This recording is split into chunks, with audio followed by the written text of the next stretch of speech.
आशुतोष जी। जी, आप एडवोकेट हैं, जानना चाहेंगे कि इस तरह के अपराध के लिए हमारे कानून में किस तरह से नियम बने हैं, किस तरह के लीगल सपोर्ट हमें मिलते हैं और क्या वो काफी है? देखिए, अगर जैसे आपने बताया कि हम एशिया में भी तीसरे नंबर पे आ चुके हैं रैंसमवेयर जो अटैक्स हो रहे हैं, यानी हम्म, कि सिंगापुर और ताइवान के बाद अब इंडिया जो है उसमें सबसे ज्यादा रैंसमवेयर अटैक्स हो रहे हैं।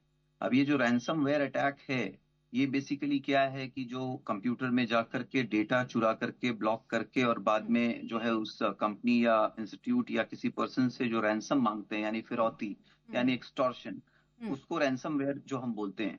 अब हम अगर कानून की बात करें तो इसके अंदर देखिए आईटी एक्ट है, जो इंफॉर्मेशन टेक्नोलॉजी एक्ट है 2000 का, उसको अमेंड किया गया है time to time, recent amendment भी हुआ है। उसमें जो है इम्प्रिजनमेंट का भी प्रोविजन है और फाइन का भी प्रोविजन है। जैसे सेक्शन 43 है उसका, वो जो है अगर कोई भी कंप्यूटर डेटा को अगर कोई गैर इस्तेमाल करता है या कंप्यूटर में इलीगल तरीके से वो एंटर करता है कोई भी सॉफ्टवेयर के हम्म, तहत, तो जो है ये एक तरह से फाइन, हेवी फाइन्स का उसमें प्रोविजन है। या सेक्शन 66 में जो है अगर वो इसी तरीके का काम करता है हम्म, और गलत तरीके से डेटा को मिसयूज करता है किसी का, तो इसमें 3 साल तक की सजा है, 5 लाख तक का फाइन है।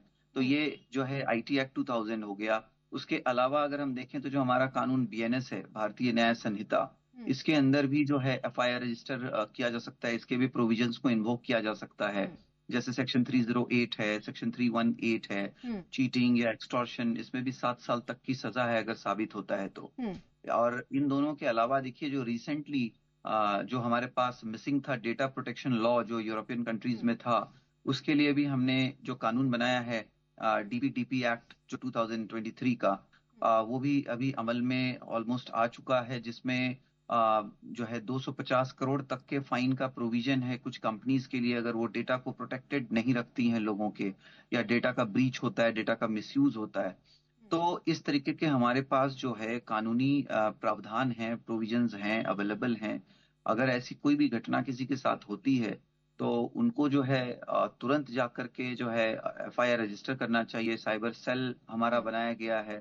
साइबर सेल को एक्सपर्ट जो है एक्सपर्ट्स दिए गए हैं कि ऐसे मामलों से वो जो है डील हम्म, कर सकें। उनके पास टीम होती है जो इस तरीके के साइबर क्राइम्स को जो है उजागर करती हैं, या उसमें इन्वेस्टिगेशन जी, करने के लिए वो एक्सपर्ट्स होते हैं।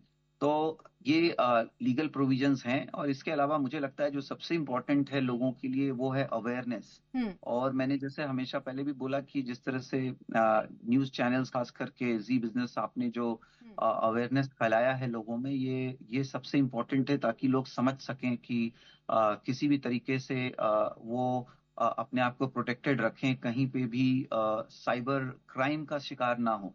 जैसे हम्म, अभी आपने वो भी बताया था, एक जो साइबर अरेस्ट वाली जो बात आई जी, थी, डिजिटल अरेस्ट जो है, उसमें कितने सारे लोगों को गलत डिपार्टमेंट, कभी कोई सीबीआई, कोई ईडी, कोई पुलिस, हम्म, ऐसे उनको कॉल्स आकर के इसमें भी उनको बहुत ज्यादा लोगों को इसमें फ्रॉड किया गया।